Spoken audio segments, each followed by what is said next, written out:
कुंडलिनी योग भाग 3। कुंडलिनी जागरण की प्रक्रिया से पहले शरीर को समझना जरूरी है।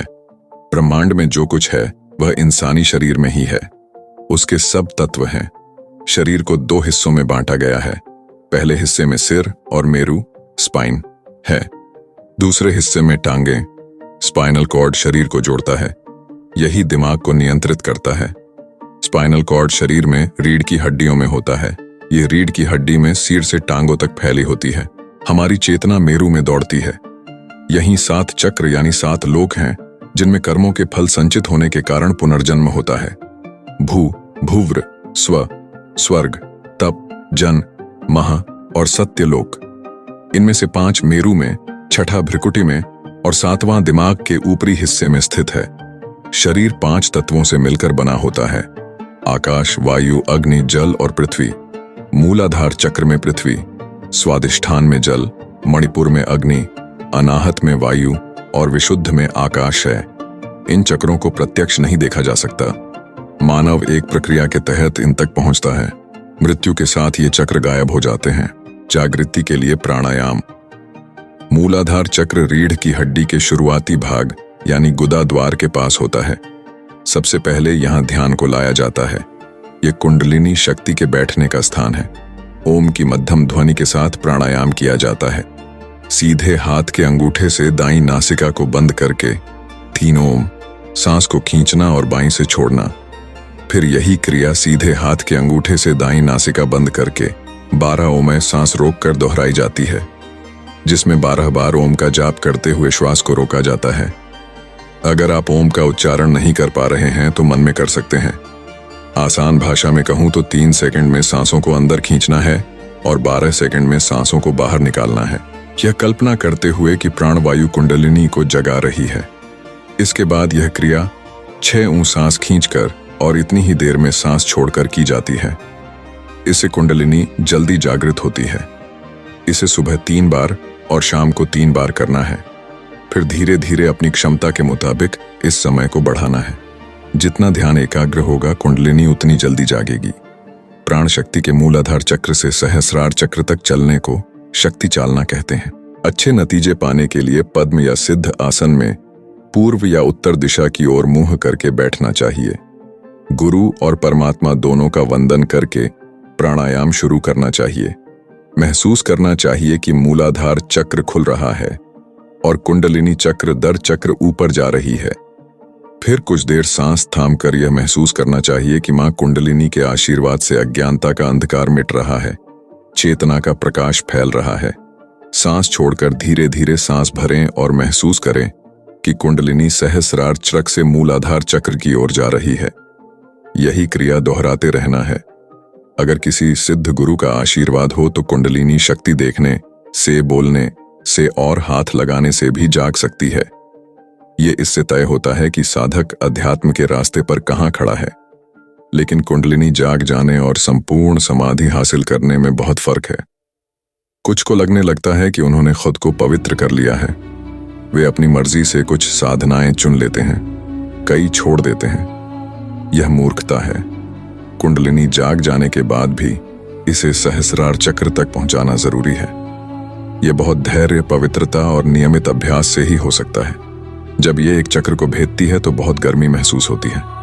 जब ये उस चक्र से दूसरे पर जाती है तो बहुत ठंडक महसूस होती है। कुछ शुरुआती योगी महज कुछ आसन करके मानने लगते हैं कि कुंडलिनी उनकी गर्दन तक पहुंच गई है।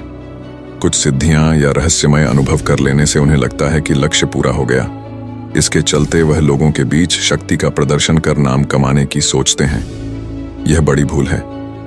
यौगिक क्रियाओं के अभ्यास से मिली सिद्धियां भगवत साक्षात्कार में बाधक हैं। सिद्धियों के पीछे भागना सांसारिक बुद्धि है। ऐसे साधक झूठी संतुष्टि पाकर साधना बंद कर देते हैं और दूसरों के उत्थान में लग जाते हैं। वह अंधे का अंधे को रास्ता बताने जैसा है।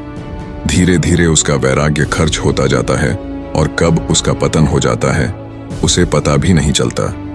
सन्यासी भेष में रहकर भी अहंकार के कारण वह गृहस्थ ही बन जाता है। दूसरी तरफ परम चेतनावस्था में समाधि का कोई विकल्प नहीं है।